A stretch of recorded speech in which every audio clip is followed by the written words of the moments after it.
Hello, my name is Dallas Woodburn, and I wrote the piece How to Make Spinach-Artichoke Lasagna 3 weeks after your best friend's funeral. This is probably the most personal piece I have ever published.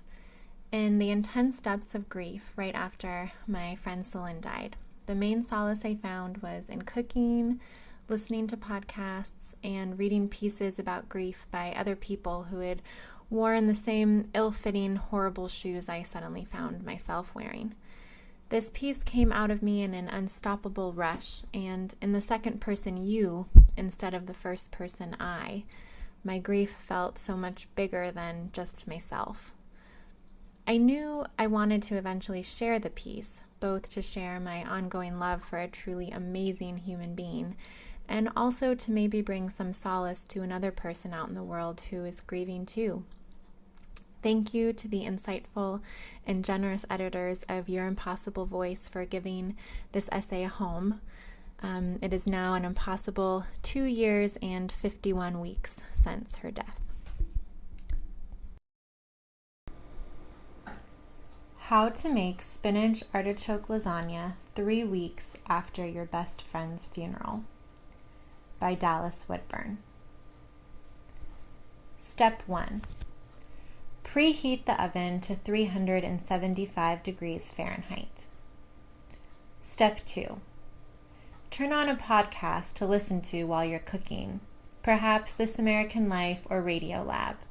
Something to distract you a little, cushion the silence. The first week after she died, you stayed up late watching Friends reruns, which you all used to watch together in college, and you ate nothing but saltines and store-bought cookies and fruit-flavored candy, so many starbursts you got canker sores. But after that first week, you woke up with a panicked need to make a change, improve yourself, learn something new. Now, every Sunday, you drive to the grocery store and load your cart with organic produce. You have smoothies for breakfast and salads for lunch, and you slice carrots and celery and bell peppers into crayon-sized sticks, which you keep in your fridge to snack on throughout the day. You listen to podcasts as you drive around town, and as you fold the laundry, and as you cook dinner. You've learned about echolocation, WWE wrestling, Kenyan distance runners, hot air balloon bombs from World War II, and social experimentation on Facebook. Your Facebook profile picture is the last photo you took with her, right before she caught her BART train to the airport. Your cheeks are pressed together.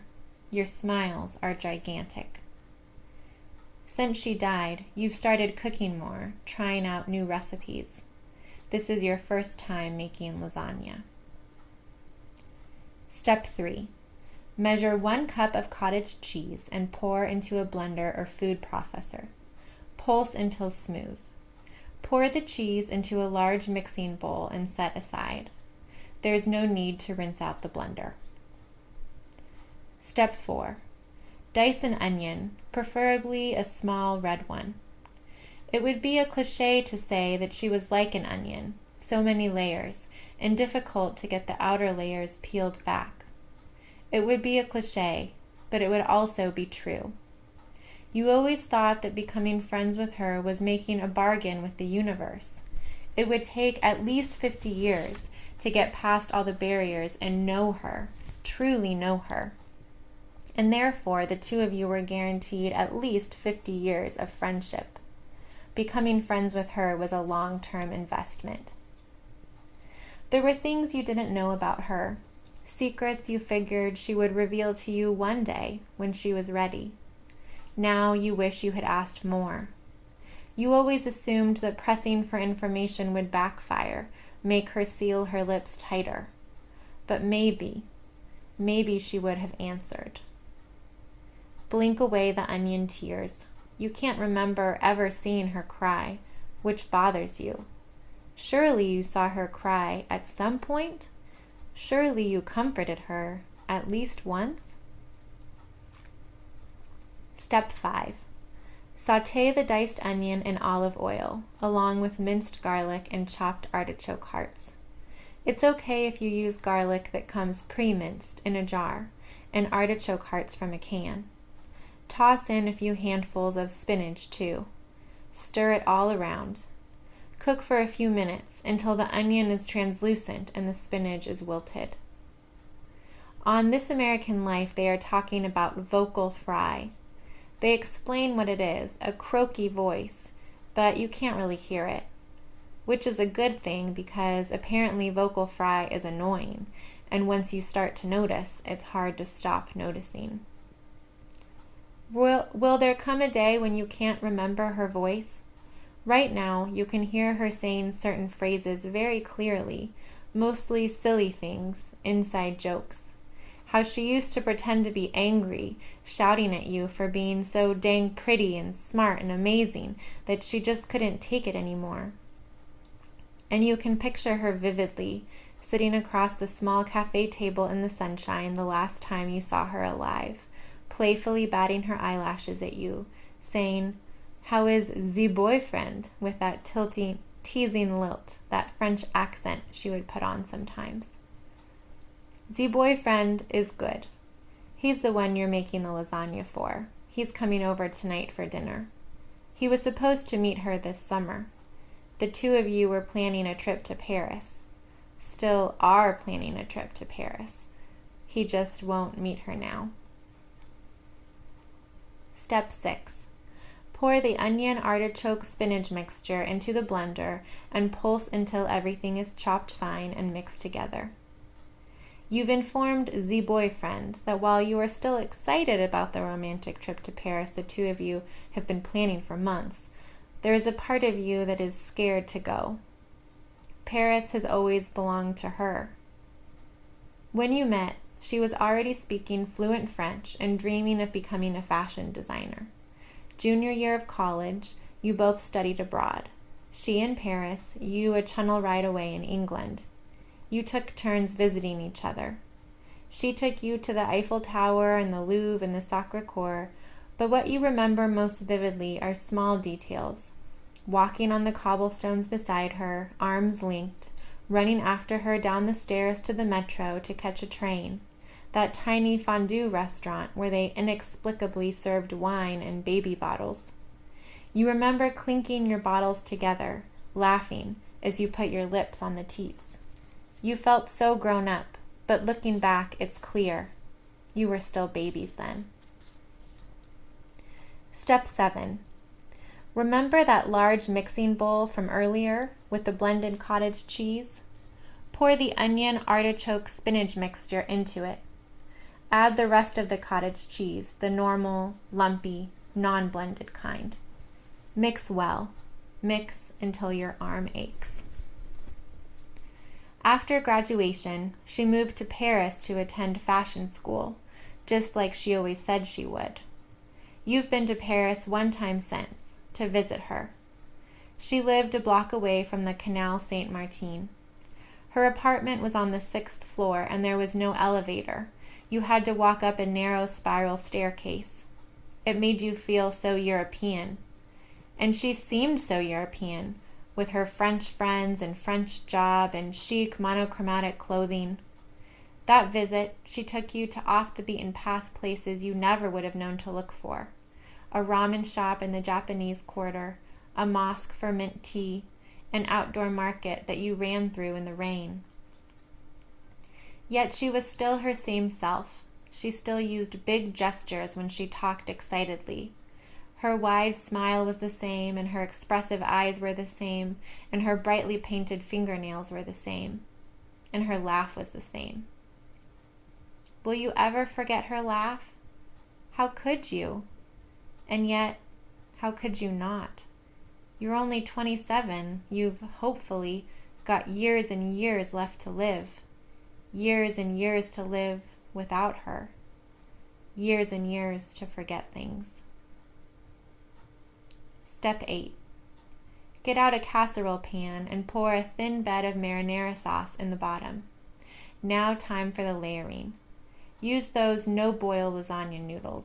Seriously, they turn out fine.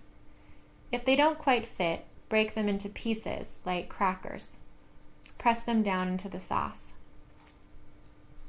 When she hugged you goodbye for the very last time, right before she caught her BART train to the airport, she said, "See you soon," like she used to in college, when soon literally meant soon, meant in a few hours after we both get home from class, not in 6 months or maybe a year when we're in the same country again. It is impossible that she's not a plane ride away. Step 9. Scoop a layer of the spinach-artichoke mixture onto the noodles. Top with shredded mozzarella cheese. Top with more marinara sauce. Top with another layer of noodles. And repeat. With each layer, think about something you want to tell her. About how her brother was at the funeral and he's doing great, walking and talking, expected to make a full recovery. It's really a miracle.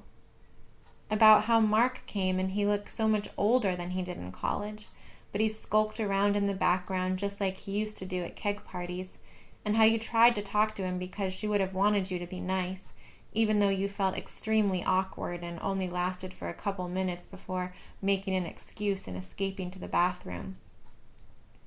About how you kept waiting for her to waltz into the funeral like a female Tom Sawyer and say, "Wait, it was all a stupid joke. It was all a big mistake. I'm here." You had expected to feel that way. What you hadn't expected was your heels in the dirt dread of the funeral coming to an end. The funeral was sad and terrible and surreal, and the priest kept mispronouncing her name, but you wanted it to keep going on because when it was over, it would be time to say goodbye, like really say goodbye, forever, and you weren't ready for that.